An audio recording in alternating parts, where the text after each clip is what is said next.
चले, गलतियां thank you अध्यक्ष सुभाष चंद्र बोस पिल्ली no please no over nothing is going on record now please Subhash ji please continue only your will go on record ठीक है thank you Subhash ji respected chairman sir Subhash ji I would urge the honorable members as indicated earlier confined to time you will I'm sure very experienced member language Subhash ji on functioning of Ministry of Home Affairs. Thank you very much, sir. అధ్యక్ష ఈరోజు తమరు నాకు ఇచ్చిన అవకాశాన్ని అంటే మాకు సమయం తక్కువ కాబట్టి చాలా లిమిటెడ్గానే నేను మా యొక్క విన్నపం తమ ద్వారా రాష్ట్ర ప్రభుత్వం కేంద్ర ప్రభుత్వాన్ని తెలియజేస్తున్నాను అధ్యక్ష. ఆంధ్రప్రదేశ్ రాష్ట్రంలో ఇది గౌరవ హోంమంత్రి గారు కూడా తెలుసు అధ్యక్ష, అక్రమ కేసులు, అక్రమ అరెస్టులు, సివిల్ సర్వీస్ ఉద్యోగుల్లో ఏర్పడిన అభద్రత, వారిని మానసికంగా వేధించడం, ఇవే కాకుండా ఈ రాష్ట్రంలో ఓబీసీలకు ఒక ప్రత్యేకమైన డిమాండ్ ఉంది అధ్యక్ష. క్యాస్ట్ బేస్డ్ స్పెషల్ సెన్సస్ తీసుకోమనమని, అది కూడా వారి దృష్టికి తీసుకురావడానికి నేను ప్రయత్నం చేస్తాను అధ్యక్ష. ఈరోజు ఇన్ని అకారణంగా అరెస్టులు ఇవన్నీ జరగడానికి కారణం ఏంటంటే, ఇది నా యొక్క పర్సనల్ ఒపీనియన్ అధ్యక్ష. దయచేసి హోంమంత్రి గారిని దయచేసి మన్నించండి. కేవలం కీలక సమయంలో దృఢమైనటువంటి నిర్ణయాలు తీసుకోవాల్సిన కేంద్ర హోంశాఖ చూసినట్టు చూడటం, పట్టి పట్టినట్టు వ్యవహరించటం, ఇక్కడ ప్రభుత్వం మా బలంతోనే నడుస్తుందని ఒక దృఢమైనటువంటి విశ్వాసం వారికి ఉండటం కారణంగానే ఇన్ని అనర్థాలు ఇక్కడ జరుగుతున్నాయని నేను చెప్పడానికి చాలా మన్నించమని కోరుతున్నాను అధ్యక్ష. చాలా దురదృష్టం ఇది, ఇటువంటి సంఘటనలు జరుగుతున్నప్పుడు. నేను దాదాపుగా 26-27 సంవత్సరాల నుంచి రాజకీయాల్లో ఉన్నాను అధ్యక్ష. ఎన్నికలు అయిన తర్వాత ఒక వారం రోజులు ఏవో చిన్న చిన్న గలాటాలు ఉంటాయి, కానీ ఇంత తీవ్రమైనటువంటి గలాటాలు కానీ, ఇన్ని అక్రమ కేసులు పెట్టడం కానీ, పార్లమెంట్ సభ్యులను కూడా కేసుల్లో పెట్టి ఇరికించడం కానీ చూస్తూ ఉంటే చాలా చాలా దురదృష్టకరమైనటువంటి పరిణామాలు ఆంధ్రప్రదేశ్ రాష్ట్రంలో జరుగుతూ ఉన్నాయి అధ్యక్ష. చాలా దారుణం సార్ ఇది. ఒకసారి తమరు మరొకసారి రిపీట్ కాకుండా ఏ రాష్ట్రంలో చూడవలసినటువంటి బాధ్యత కేంద్ర ప్రభుత్వం మీద ఉంది అధ్యక్ష. దయచేసి గమనించండి అని నేను కోరుతూ ఉన్నాను అధ్యక్ష. గుంటూరులో ఆసియాలోనే అతిపెద్ద మిర్చి యార్డు ఉంది అధ్యక్ష, సిల్లీ యార్డ్. ఆసియాలో దాదాపుగా 20 దేశాలకు అక్కడ నుండి సిల్లీ ఎగుమతి చేస్తూ ఉంటారు అధ్యక్ష. వారందరికీ support price, minimum support price రావట్లేదని చాలా తీవ్రమైనటువంటి మనోవేదనలో ఉన్న రైతుల్ని పరామర్శించడానికని మా పార్టీ అధ్యక్షులు, మా రాష్ట్ర మాజీ ముఖ్యమంత్రి గారు శ్రీ వైఎస్ జగన్మోహన్ రెడ్డి గారికి అక్కడికి వెళ్ళినప్పుడు ఆయనకి సెక్యూరిటీ విత్డ్రా చేశారు అధ్యక్ష. మళ్ళీ సాయంకాలం మళ్ళీ సెక్యూరిటీ పునరుద్ధరించారు అధ్యక్ష. అంటే ఇటువంటి రాజకీయ క్రీడలు ఆడుకోవడానికి ఇదా సమయం. వరదల సమయంలో పరామర్శలకు వెళ్ళినా, లేకపోతే రైతుల్ని పరామర్శలకు వెళ్ళినా, మరి ఇటువంటి సమయంలో రాజకీయ క్రీడలను ఆడుకోవడానికి ప్రయత్నం చేయటం అంటే ఎంతవరకు సమంజసం అని నేను అడుగుతూ ఉన్నాను. నేను ఇది వాస్తవాలు అధ్యక్ష. నేను మాట్లాడుతుంటా వారు తెలియకుండా మాట్లాడద్దు. ఇది ఇంకా మనం ఒకసారి చూసినట్లయితే తిరుపతి శ్రీ వెంకటేశ్వర స్వామి మనందరికీ కూడా ప్రత్యక్ష దైవం అధ్యక్ష.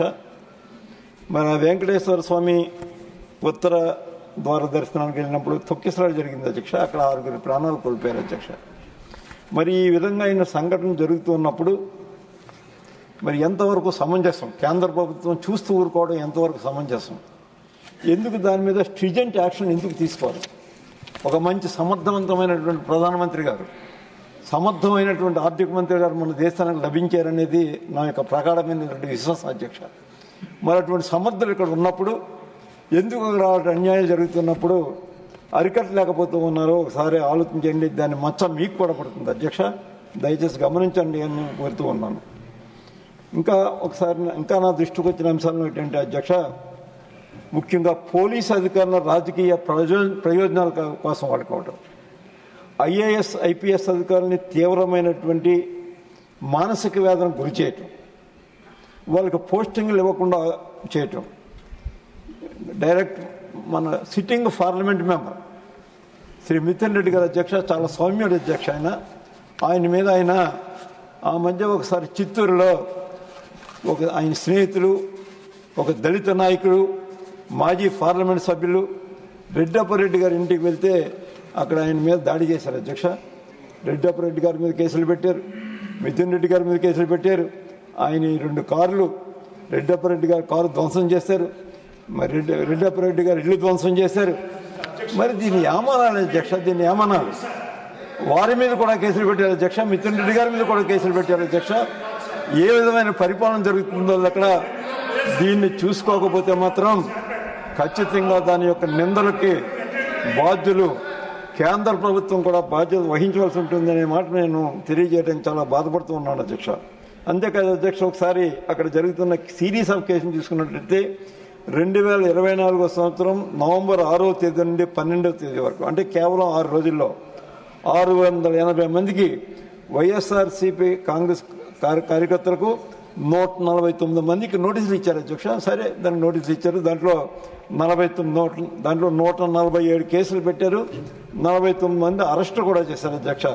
ఒక్క నంద్యాల జిల్లాలోనే 61 అక్రమ కేసులు నమోదు చేశారు. ఇది ఏపీలో జరుగుతున్నటువంటి దారుణమైనటువంటి పరిపాలన. నాకు బాధ ఏంటంటే సమర్థవంతమైనటువంటి మరి హోంశాఖ మంత్రి గారు కూడా తీవ్రమైనటువంటి మచ్చబడుతుందనేదే మరి నా యొక్క ఆరోపణ అధ్యక్ష. దయచేసి అర్థం చేసుకోండి అధ్యక్ష. అంతేకాకుండా అధ్యక్ష, వైఎస్ఆర్ కాంగ్రెస్ పార్టీ కార్యకర్తలను కిడ్నాప్ చేయటం, కొట్టడం, చంపడం చేస్తూ ఉంటే, వారి కుటుంబాలని అశాంతికి గురి చేస్తూ ఉంటే వారిని నిలదీయవలసినటువంటి కేంద్ర ప్రభుత్వం పట్టించుకోకపోవడంపై రాష్ట్రపతి గారికి, ప్రధానమంత్రి గారికి, హోంశాఖ మంత్రికి, మరి గవర్నర్ గారికి అనేకమంది విజ్ఞప్తులు కూడా చేశాం అధ్యక్ష. దాని మీద సరైన సమయంలో సరైన యాక్షన్ జరగలేదు అధ్యక్ష. అదే నా యొక్క బాధ అధ్యక్ష. ఏదైనా ఒక నేరం జరిగినప్పుడు అధ్యక్ష, తమరు కూడా న్యాయకోవిధులు. ఒక నేరం జరిగితే ఎక్కడైనా వారి నేరం అని భావిస్తే ఒక చిన్న కేసు పెడతారు, తర్వాత విడుదల చేస్తారు. కానీ ఇక్కడ అలా కాదు అధ్యక్ష. ఒక సినీ నటుడు ఉన్నాడు అధ్యక్ష, పోసాని కృష్ణమురళి గారు. ఆయన మీద నంద్యాలలో ఒక కేసు, కర్నూలులో ఒక కేసు, గుంటూరులో ఒక కేసు. ఆయన చేసిన నేరం ఏంటంటే ముఖ్యమంత్రి గారి మీద విమర్శ చేశారు. ప్రజాస్వామ్యంలో అత్యంత సహజం అధ్యక్ష. ఇది అత్యంత సహజం అధ్యక్ష. ప్రధానమంత్రి గారిని అయినా విడిచిపెట్టరు, లేకపోతే హోంమంత్రి గారిని విడిచిపెట్టరు, కేంద్ర మంత్రిని విడిచిపెట్టరు, రాష్ట్ర ముఖ్యమంత్రిని విడిచిపెట్టరు. ఎవరొకరు ఏదో చిన్న ఆరోపణలు చేస్తూ ఉంటారు అధ్యక్ష. ఆ ఆరోపణలు చేస్తూ ఉంటే తీవ్రమైన నేరంగా భావిస్తే మన రాజ్యాంగం ఎక్కడ దాన్ని తప్పుగా ఎక్కడ చెప్పలేదు అధ్యక్ష. విమర్శ సహజం.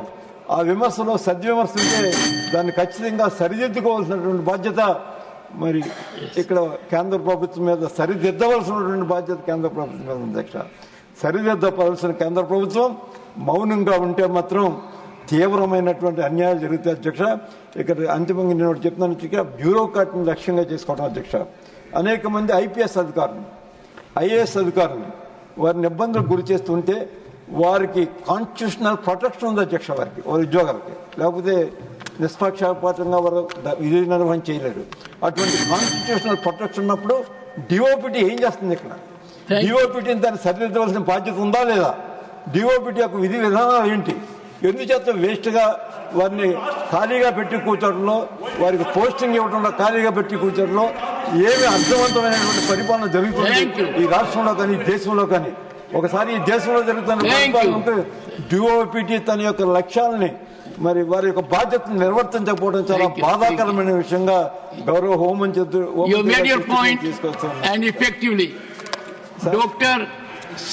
ఇంకా నాకు సమయం ఉంది అధ్యక్ష. ఇంకా yes, but you have made your point effectively. Sir అధ్యక్ష, దీనికి 30 seconds. ఇది నేను చెప్పబోయేది ఎప్పటి నుంచో ఈ దేశంలో ఉన్నటువంటి ఓబీసీ వారందరికీ కూడా long pending desire and demand of OBC caste. Central BC commission ఏం చేస్తుందంటే అధ్యక్ష, to examine the claims of the certain communities for inclusion or exclusion of the BC category. అది ఒకే ఒక పని చేస్తుంది అధ్యక్ష, అంతే తప్ప ఎస్సీ ఎస్టీస్కున్నట్టు అది కమిషన్ అధికారాలు బీసీ కమిషన్కి లేదు అధ్యక్ష. కానీ మమ్మల్ని కూడా మాకు కూడా ఆ స్థాయి ఇమ్మన్నమని అనేక సార్లు కేంద్ర ప్రభుత్వానికి వివిధ రాష్ట్రాల నుంచి కూడా అనేక విజ్ఞప్తులు చేశారు, అనేకమైన ధర్నాలు చేశారు, అనేకమైనటువంటి సార్లు మరి గౌరవ ప్రధానమంత్రి గారిని కూడా కలిశారు.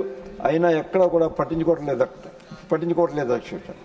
ఒక్కసారి రాజ్యాంగం ఏం చెప్తుందో ఒకసారి నేను తమ దృష్టి తీసుకొస్తాను. As per article 340 Indian constitution, As per you made your point, Subhash. of Indian Constitution. Yes, Dr. Susmit Patra. Please continue. Census should be conducted periodically. Thank you. You are very graceful. Thank you. Dr. Susmit Patra. Census జరగబోతుంది కాబట్టి దానికి orders ఇవ్వమని కోరుతున్నాను అధ్యక్ష. Thank you.